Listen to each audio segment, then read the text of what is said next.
Hey guys, it's Stylosa and this is King Arthur 2, the role-playing wargame. Now, if you remember, I was quite the fan of the first King Arthur.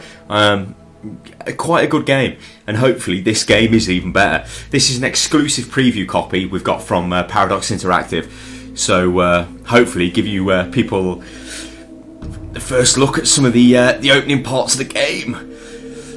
So looking at the difficulty levels, I think I'm going to go for casual, because I don't want to get killed, because that would be embarrassing. Just as you're trying to show a game off and you get killed, that's not really what I want to be seeing. Or well, maybe you lot do want to see that because you're all crazy like that. I don't know. I just don't know. But as I say, this is an exclusive preview copy, so yeah, it should be interesting.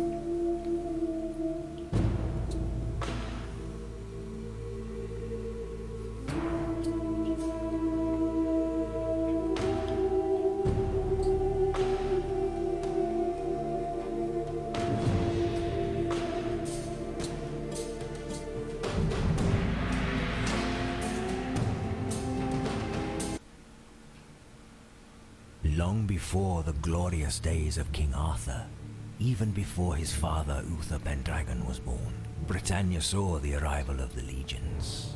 In the name of the Roman emperors, they invaded the south, then set out to conquer the whole land.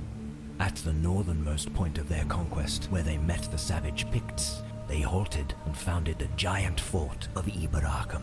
Iberacum grew and became the capital of the northern provinces. But the Romans who came here never felt at ease. They feared Britannia, the wizards and the gods in the woods. They knew that something ancient was slumbering beyond Iberacum, up in the north. So the Roman Emperor Hadrian decided to build a wall to protect his land. Legends speak of Hadrian's wits and his mastery in the arcane, but some say he had help from a young wizard called Merlin. The wall was magnificent, and for a long time stone and magic kept out the tribes and everything else that lurked out in the cold. Then, times changed. When the fabled 9th Legion disappeared beyond the wall, it was the turn of the tide. The Romans slowly withdrew from Britannia. But 5 noble families decided to stay in Iberacum. They succumbed to decadence and fought over the remnants of their former glory, until a young monarch in the south, a Briton called Arthur, changed everything. The flames of magic flared up again, and a new age of wonders began. The noble families realized that it was the time they had been waiting for. While King Arthur was uniting the south, they were busy squabbling over their possible leader. The Sulla family seemed to be the right choice to build a new Iberacum, but not everyone agreed. The family's enemies were merely waiting for the right moment to deal with the Sullas and their heir, the valiant Septimus. The right moment is now. Something terrible has happened in the south, where King Arthur rules the land. Meanwhile, Iberacum is under threat from the north. The wall cannot hold back the Picts much longer. When Septimus left his family, his bride and his friends and rode off to battle, he was betrayed by his own kind. They abandoned him and his warriors in the heat of the battle, and he found himself alone, surrounded by savages. Still, he fought valiantly, until a fateful blow sent him sprawling to the ground. The Picts left him there, on the other side of the wall, in the firm belief that he was dead, and they were almost right. Septimus Sulla lay among the fallen for a very long time, and then, suddenly, he opened his eyes.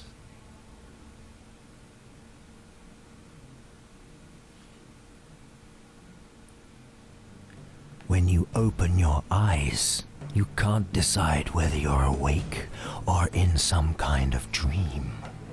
You stand upon a soaring mountaintop, looking down on a thick layer of clouds beneath your feet. It is almost as if you were in the abode of the gods. Could it be that? You ponder. but your thoughts are interrupted by an ethereal yet powerful voice. Who are you, lost soul?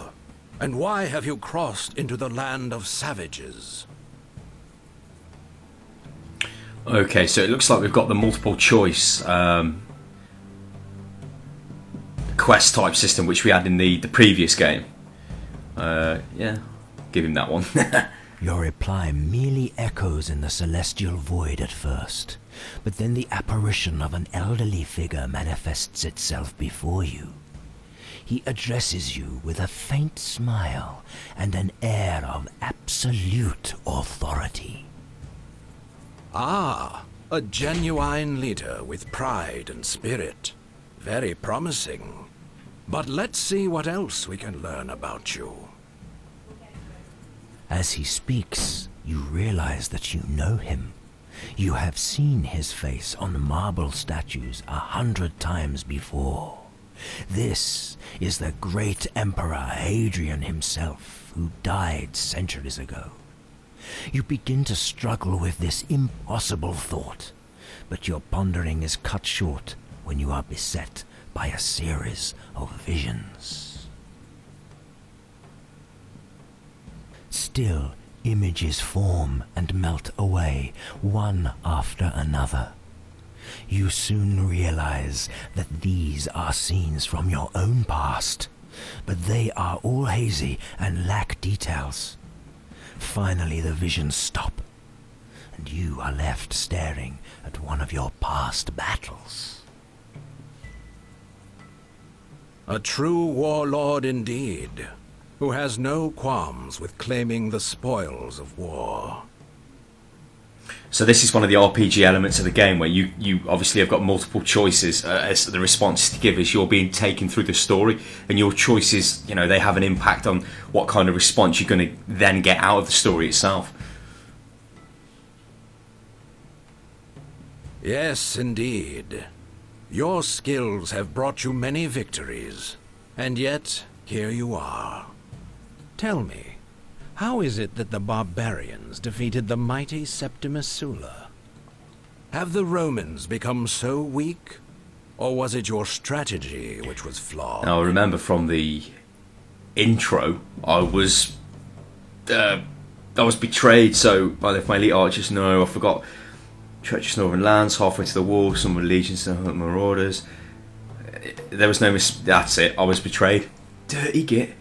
It seems the apparition intends to discuss the reasons for your defeat further, but the thought of the betrayal fills you with sudden rage.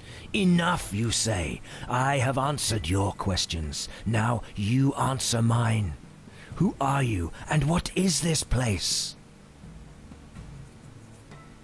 Indeed, you have the right to know. I was once known as Emperor Hadrian, and you are in my prison. As you know, I mastered the arcane arts in my life, and created many arcane objects for the glory of Rome. My greatest creation was the wall, and yet it is not the reason I'm here. Unbeknownst to me, when I first bound magic to an object of personal vanity, I also bound my eternal soul to it. Thus I became part of my golden wreath, unable to let it go, even after death. Centuries passed, and now only a fragment of the wreath remains, but that is enough to keep me here.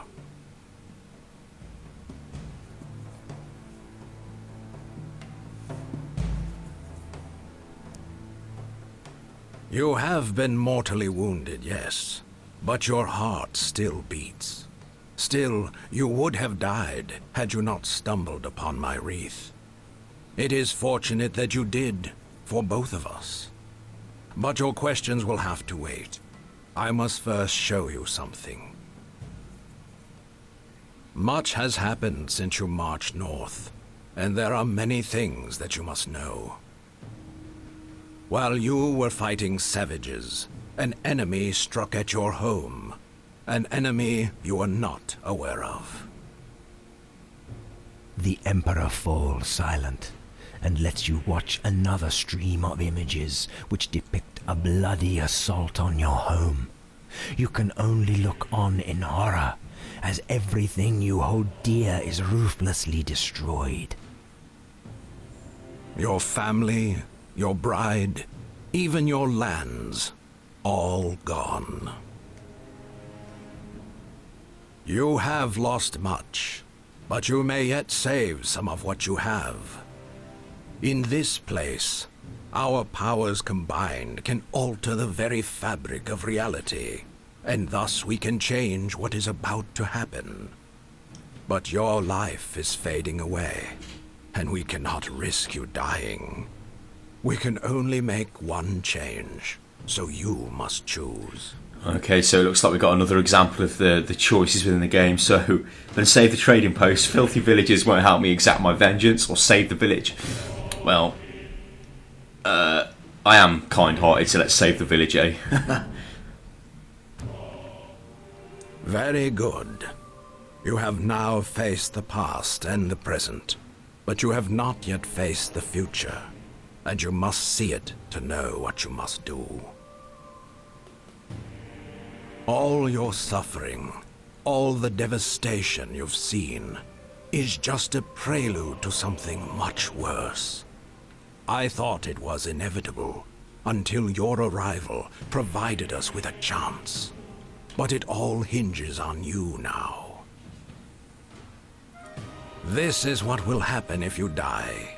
This is what will be if you don't walk the path that destiny has chosen for you. Our people have grown decadent and weak. Divided and leaderless, they cannot withstand what is to come. The members of your murdered family will have been the lucky ones. There is a reason you found me, Septimus, and together we shall face a monumental task.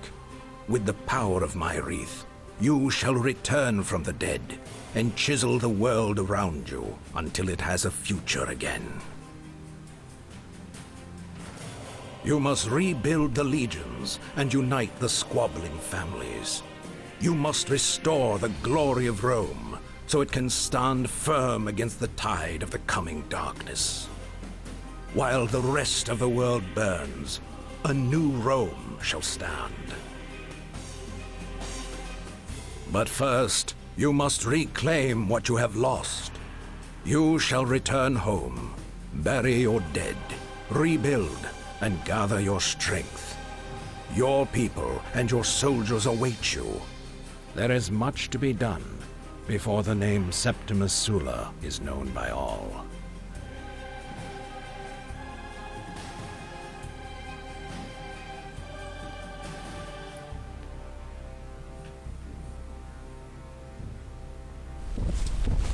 Ah, okay, so this is the King Arthur I remember. A very nice detailed world, and this looks a lot better than King Arthur 1. On your way home, you meet an army of Roman soldiers headed towards the heart of the Sulla estate. In fact, this looks fantastic. The leaders are retired Sulla veterans, whom your father charged with taking some of the family treasures to safety when the rebellion started. After the Senate proved too slow to respond to the crisis, they took the initiative and used the funds to raise troops. They are overjoyed to see you alive and insist that you lead them against the rebels personally. The sea and the water looks insane. What? Okay, so left click to view new objective. Alright. Eliminate the rebel army. Prove yourself to the Senate. This is better as well. King Arthur 1 didn't do any of this. You know, showing you how to play the game, because it is a complicated game. So, left click. The easier it shows you how to play the game, the better. So this is a definite improvement. Looks like we're going in for our first bit of combat. Yeah, so they're the available troops. The army strength weak. Oh dear. Let's get stuck in. Well, I suppose weak's good. Because after all, they are the army we are supposed to be killing.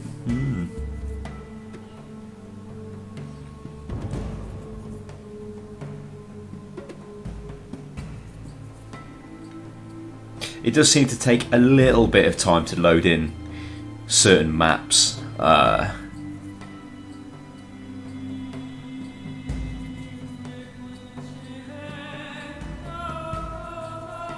Here we go.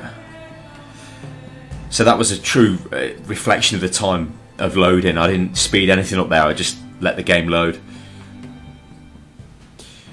Okay, escape to skip, no. Oh, this is nice then. This is like a cinematic overview of the battlefield. And these are the points you can capture on the map, and I think they give you certain abilities. Going off King Arthur anyway, the first one. Like you get certain spells and whatnot. What is that? That looks like a statue of Zeus. So there you go. I'm guessing you capture the Zeus statue and you can throw lightning bolts from the sky. Hey, I quite like this. This is good. This is like a cinematic flyby. Woo. Right, and there's another location we can capture, and I believe that is the rebel army.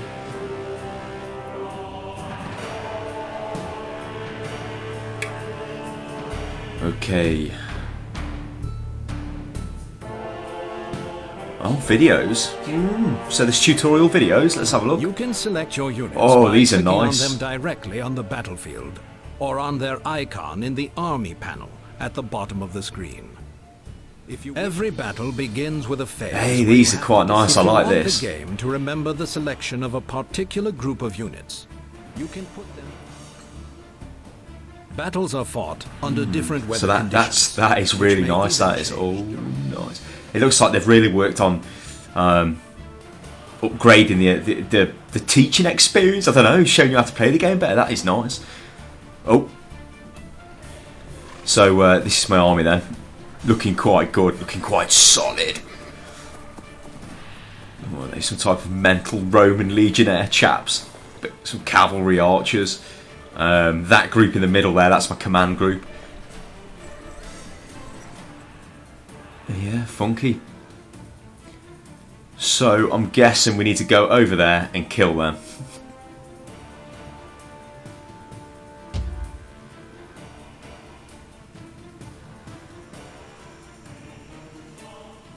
I really like the way this game looks. I mean, the battlefields, the trees, it looks really impressive, especially even the models on the troops look nice as well.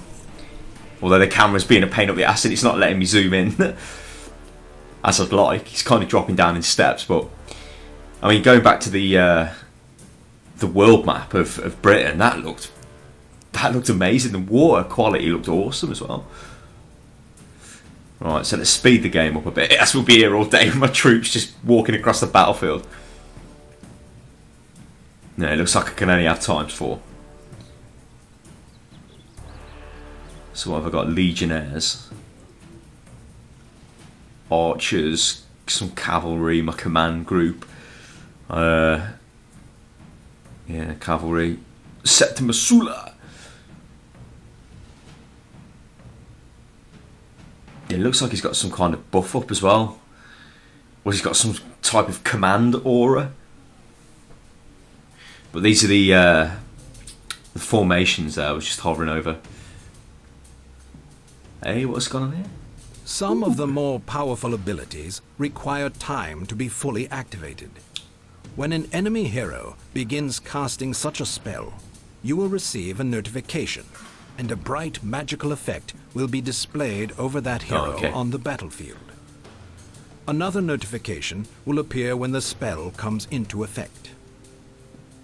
If it has a given duration, its icon will appear in the enemy's abilities in effect list on the side of the screen, with a countdown timer showing its remaining duration. Okay, so I guess we got hit by a spell then, some type of debuff or something hit us. Definitely not a nuke because I didn't see any fireballs or anything rain from the sky. Let's send the army in. Go, go, go. Alright, let's slow it down. Actually, let's speed it back up. See if we can get stuck in, show some combat. Okay, that was a lightning bolt. Yeah. Maybe I should have gone and captured the statues before I went in.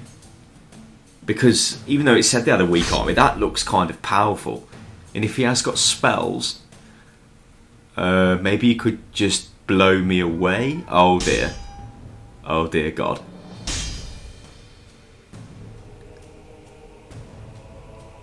Oh, that's what he's got active then, slow.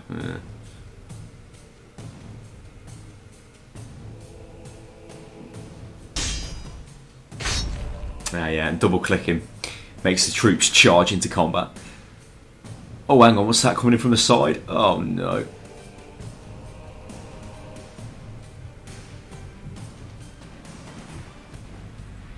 It's the most ridiculously messy engagement you've ever seen in your life. Everybody's just running all over the place. It looks like, oh dear, these rebel warriors are going to hit my, I think that's their legionnaires or something, so that should be okay, but I've got archers behind them. I don't want them to get a hit. I've got a massive brawl going on in the middle, but that's got my main group in there. That should be okay. Yeah, I've got 4 groups there. I've got 2 groups of cavalry, some kind of infantry, and my main guy. It's looking okay, I think. What else have we got? I think we're okay on the left. Nope. Let's make sure these archers are attacking something worthwhile. Yeah, it looks like we've won on the left hand side there. We've beat that group. We've got some rebel infantry coming around the side. We don't want them to attack our archers because that will be bad. So let's intercept them. Let's try and take out some of their archers, actually. Master Tactician Stylosa. It looks like we've won easy in the middle there because there's only 2 enemy groups. Hang on a minute, what's this? Oh dear. They're going to go straight for my archers. Oh god. God. Oh.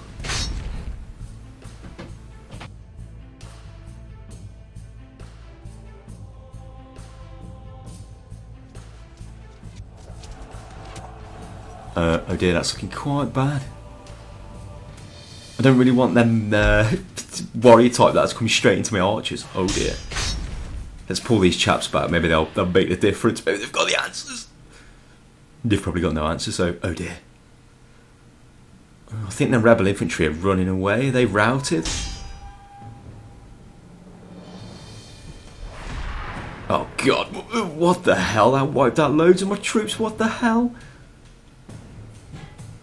Oh, is this more? Oh no, this isn't looking too good.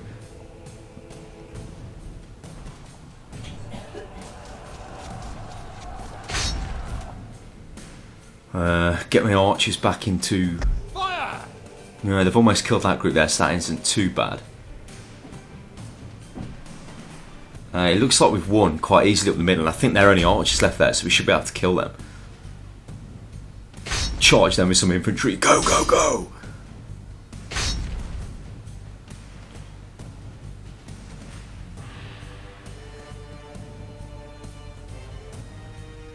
Yeah, I think we're okay there. And I think we're okay down the bottom, actually.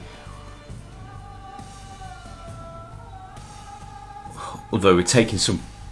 Well, we're taking a beating there because we've got archers engaged in hand-to-hand combat.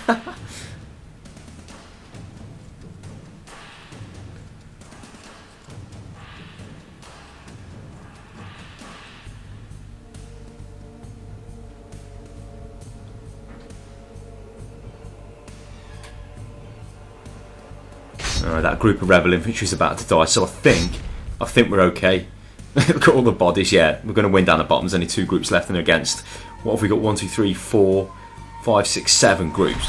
Oh, what the hell?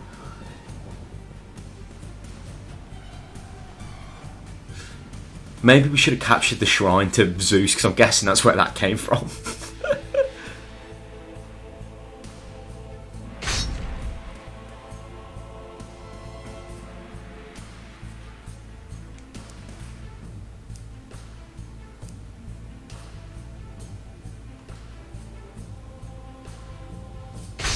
Alright, just clean up the archers. Okay, that should be it then. I think that's the last, well, more lightning bolts. 4 groups of troops left, although they're smashed, so...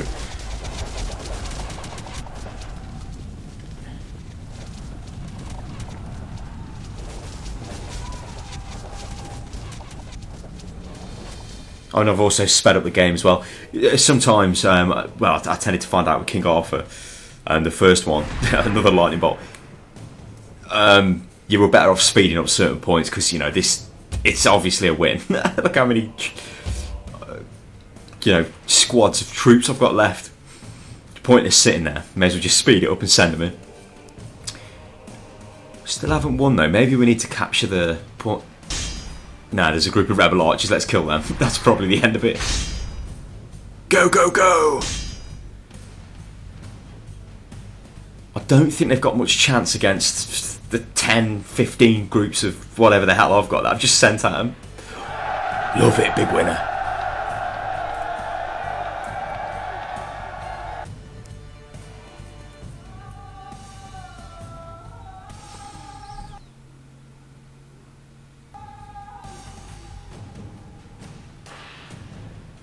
It does seem to take its time loading in between maps, battles, loading in the Britannia, loading in a battle,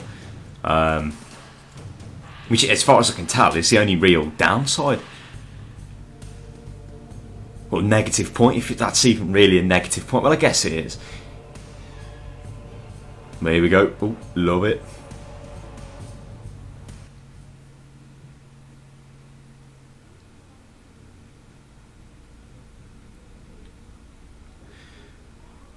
Okay, so I've smashed in the slave army. I've got myself a couple of items. Again, that's, you know, the RPG element of the game. Another one of them where you get the items and the equipment.